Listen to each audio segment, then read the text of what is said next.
Começa agora mais um programa Crescendo em Cristo, série de estudos bíblicos produzida por pastores colaboradores da Rádio CPT. Olá, que alegria, que honra poder contar com a sua audiência neste momento de estudo e de reflexão da palavra do nosso Deus, onde nesta série do programa Crescendo em Cristo estamos estudando o livro de Atos.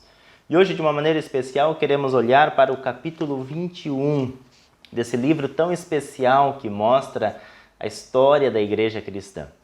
O contexto desse capítulo é Paulo retornando a Jerusalém, trazendo boas notícias, boas coisas para contar do que o Evangelho estava fazendo com as pessoas, mas ao mesmo tempo também nós estamos caminhando para o final do ministério deste apóstolo, desse servo de Deus, que tanto nos inspira, que tanto nós nos espelhamos nele. Por isso, vamos dar uma olhada no contexto desse capítulo e no texto bíblico que nós temos, então. Eu quero ir lendo e compartilhando algumas coisas com vocês. Primeiro, nesse retorno de Paulo a Jerusalém, Paulo vai para lá ciente de que talvez não tem coisas boas lhe aguardando. Vamos ao nosso texto. Primeiros versículos. Nos despedimos deles e fomos embora, navegando diretamente para a ilha de Cós. No dia seguinte, paramos perto de Rodes e ali continuamos até a cidade de Pátara, onde encontramos um navio que ia para a Fenícia. Então, embarcamos nele e seguimos viagem. Quando já podíamos ver a ilha de Chipre, navegamos ao sul daquela ilha e seguimos em direção à província da Síria. Chegamos à cidade de Tiro, onde desembarcamos, pois o navio precisa ser descarregado. Alguns detalhes desse momento. Paulo então está indo, ele pega um navio, mas não era um cruzeiro, all inclusive, né?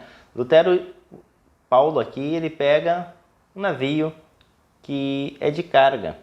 Não era com todo o conforto, com todo o luxo que ele estava indo para Jerusalém. Um outro detalhe importante é como o texto bíblico nos situa geograficamente, né? Vai para aqui, vai para lá e assim por diante. Isso mostra que nós podemos também visualizar isso geograficamente, se nós quisermos olhar no mapa. Continuando o nosso texto. Naquela cidade encontramos alguns cristãos e ficamos com eles uma semana. Então, avisados pelo Espírito Santo, eles disseram a Paulo que não fosse a Jerusalém. Então, o recado aqui que Paulo não fosse a Jerusalém.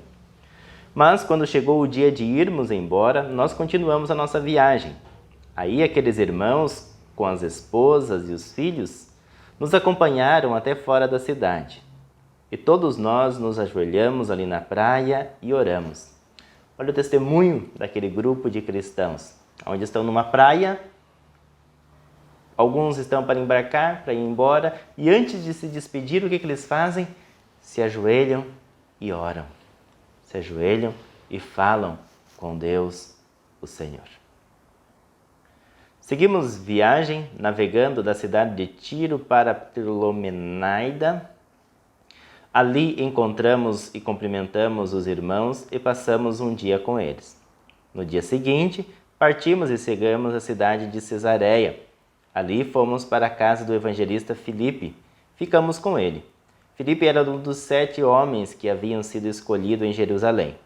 Ele tinha 4 filhas solteiras que profetizavam. Alguns dias depois da nossa chegada, um profeta chamado Ágapo veio da região da Judéia.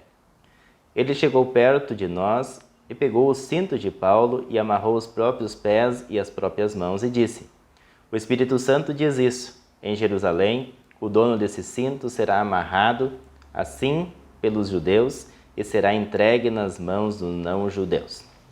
Então, Paulo está com Filipe, tem as suas filhas, o texto bíblico fala que elas profetizavam. Profetizavam aqui significa que elas eram parceiras, que elas anunciavam também o Evangelho, não que elas eram pregadoras necessariamente, mas que elas tinham um compromisso com o Evangelho de Jesus Cristo. Aí vem um profeta, né? Vem Ágapo, e chega lá e diz que Paulo vai ser preso. E aí a reação daquelas pessoas é a seguinte: quando ouvimos isso, nós, os irmãos de Cesareia, pedimos com insistência que Paulo não fosse a Jerusalém. Mas ele respondeu: por que vocês choram assim e me deixam tão triste? Eu estou pronto não somente para ser amarrado, mas até morrer em Jerusalém pela causa do Senhor. Ou seja, Paulo estava sendo também coerente com o seu discurso. Ele havia dito em outras situações que o seu desejo era estar com Cristo, que era incomparavelmente melhor, que ele não tinha medo de pregar o Evangelho, que ele não tinha problema algum, que ele aprendeu a estar contente em toda e qualquer situação. Então Paulo está sendo coerente não apenas com seu discurso, mas com a sua fé. E não conseguimos convencê-lo a não ir, então desistimos e dissemos: que seja feita a vontade do Senhor.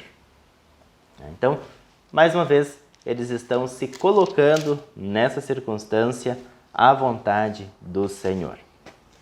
Continuando, depois de passarmos alguns dias ali, juntamos nossas coisas e fomos para Jerusalém. Alguns irmãos da cidade de Cesareia nos acompanharam e nos levaram à casa onde íamos ficar hospedado. O dono da casa era Manasson, natural da ilha de Chipre. Fazia muito tempo que ele era cristão. Então Paulo vai a Jerusalém, sabendo de que talvez as coisas lá não iam ser boas, e aí vamos ver como é que continua, né? Paulo agora chegou em Jerusalém, mesmo sendo convidado a não ir, mesmo sendo convidado a não seguir viagem em alguns momentos e algumas circunstâncias. Versículo 17. Quando chegamos a Jerusalém, os irmãos nos receberam com muita alegria. Ou seja, Paulo é recebido com alegria pelos cristãos de Jerusalém. No dia seguinte, Paulo foi conosco até a casa de Tiago para se encontrar com ele. E todos os presbíteros da igreja estavam presentes. Ou seja, Paulo chega, é bem recebido pelos cristãos e vai se encontrar com a liderança da igreja. Então Paulo os cumprimentou e deu um relatório completo de tudo o que Deus tinha feito por meio dele entre os não-judeus. Notem um detalhe importante desse versículo. Paulo não chega se vangloriando. Paulo não chega assim: eu estou pregando e estou conseguindo pessoas. Eu estou fazendo isso e as pessoas estão crendo. Não. Paulo dá glórias àquele que é digno de toda a honra e de toda a glória. Ou seja, ele vai falar daquilo que Deus está fazendo por intermédio dele. Muito importante isso aqui. Depois de ouvirem, todos eles deram graças a Deus e disseram a Paulo: veja bem, irmão, há milhares de judeus que se tornaram cristãos e todos são fiéis à lei de Moisés. Ou seja, agora eles vão dizer como é que está a pregação do Evangelho, como é que está o trabalho em Jerusalém. E eles vão dizer: olha, muitos estão sendo fiéis à lei de Moisés, aquilo que realmente importa. Eles ouviram dizer que você ensina os judeus que moram em outros países a abandonarem a lei, dizendo que não circuncidem os seus filhos e nem respeite os costumes dos judeus. O que vamos fazer? E agora vem um problema que estava gerando. Paulo era pregador do Evangelho, ele anunciava a salvação, como ele recebeu do Salvador Jesus. Porém, os judeus estavam amarrados e presos às regras e às leis humanas. Não as leis que Deus deixou, mas os costumes humanos. E esse sentimento estava gerando um conflito.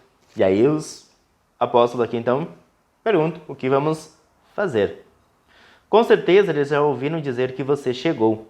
Portanto, faça o que vamos dizer. Estão aqui entre nós 4 homens que têm de cumprir uma promessa a Deus. Então vá, tome parte com eles na cerimônia de purificação e pague a despesa para que eles possam raspar a cabeça. Assim todos saberão que não é verdade o que se diz de você. Pelo contrário, vão ficar sabendo que, de fato, você vive de acordo com a lei de Moisés. Mas, quanto aos não-judeus que se tornaram cristãos, nós já mandamos uma carta a eles dizendo o seguinte: Não comam carne de animais que foram oferecidos em sacrifício aos ídolos, nem sangue de carne de animal que tenha sido estrangulado, e também não pratiquem imoralidade sexual. Então Paulo falou com os 4 homens e no dia seguinte tomou parte com eles na cerimônia de purificação. Depois entrou na área do templo para avisar quando iam terminar os dias de purificação, isto é, a ocasião em que cada um dos 4 homens deveria oferecer o seu sacrifício. Então, temos um problema, né? Há pessoas que estão ensinando errado, mas ainda vem um problema maior ainda. Quando os 7 dias da purificação estavam para acabar, alguns judeus da província da Ásia viram Paulo na área do templo. Então atiçaram a multidão, melhor dizendo, agarraram Paulo e começaram a gritar: Israelitas, nos ajudem! Este é o homem que vai pelo mundo inteiro falando às pessoas e dizendo mentiras contra o povo de Israel. A lei de Moisés e esse templo, e agora ele está trazendo não-judeus para dentro da área do templo, profanando assim um santo lugar. Eles disseram isso porque tinham visto Trófimo, que era de Éfeso, na cidade com Paulo, e pensavam que Paulo havia levado dentro da área do templo. A confusão se espalhou por toda a cidade e o povo veio correndo de todos os lados. Eles agarraram Paulo e arrastaram para fora da área do templo e fecharam os portões. Quando a multidão já ia matar Paulo, o comandante das tropas romanas recebeu a notícia de que toda a cidade de Jerusalém estava em revolta. Então, reuniu depressa alguns oficiais e soldados e correu para o meio do povo. Quando a multidão viu o comandante e os soldados, parou de bater em Paulo.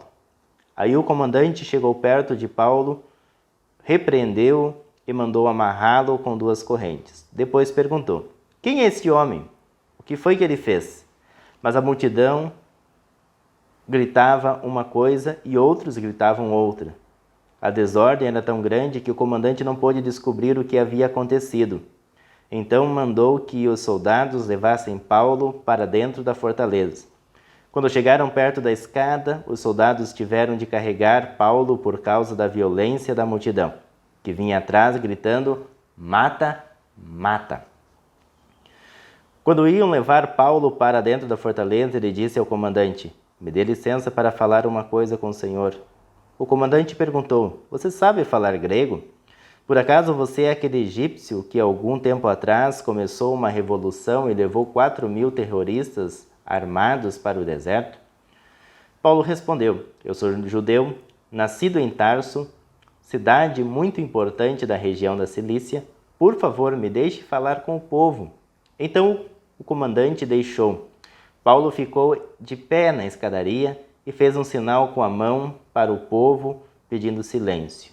Quando todos ficaram calados, Paulo começou a falar em hebraico. Ele disse... E o que ele disse faz parte do capítulo 22, que nós vamos ouvir amanhã. Algumas considerações ainda a respeito desses pontos. O que nós temos? Religiosos extremados.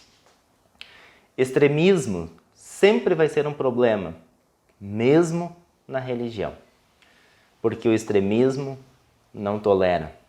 O extremismo pode levar ao orgulho e à violência.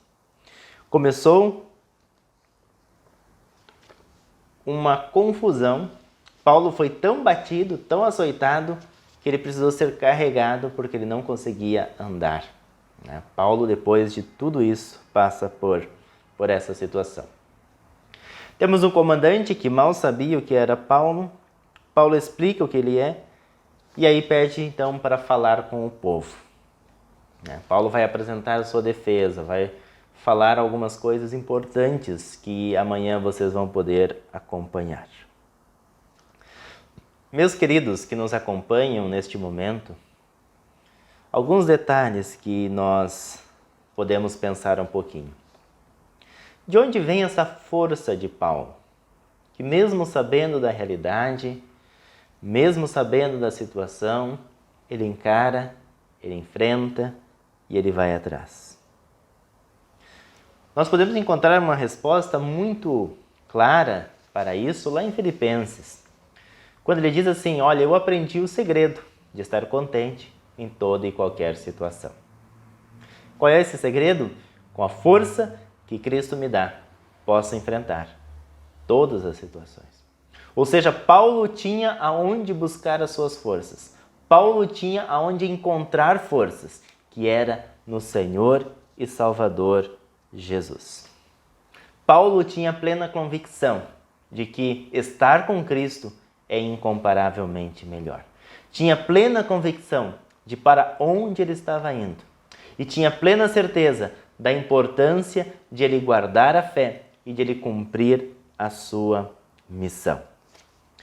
E por causa disso, ele sabia que pessoas que não fossem atingidas pela pregação do Evangelho não teriam essa mesma esperança e não teriam esse mesmo caminho eterno.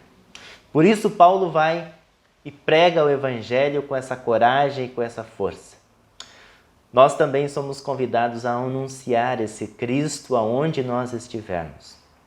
Que você e eu sempre tenhamos força, entusiasmo e alegria para anunciar o Salvador da humanidade por meio das redes sociais, por meio dos nossos relacionamentos com nossos familiares, com nossos amigos, com nossos vizinhos, com nossos colegas de trabalho, que nós não nos cansemos de anunciar Cristo, que nós possamos fazer de tudo para com todos, para que por todos os modos possamos levar Jesus às pessoas.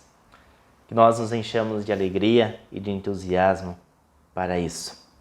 Paulo dá um belo testemunho dizendo: eu completei a carreira, a coroa da vida me está guardada.